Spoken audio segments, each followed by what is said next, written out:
أثار انسحاب النادي الأهلي المصري من مباراته الأخيرة أمام الزمالك جدلا واسعا في الأوساط الرياضية، بعدما رفضت رابطة الأندية طلبه باستقدام حكام أجانب.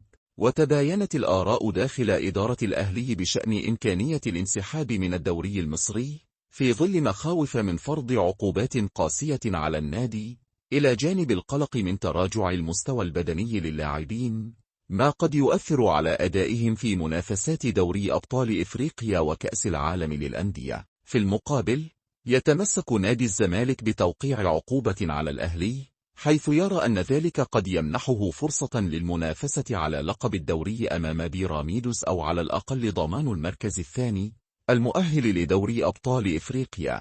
ولا تزال التطورات مفتوحة على جميع الاحتمالات، وسط ترقب لقرارات الجهات المسؤولة وتأثيرها على المشهد الكروي المصري.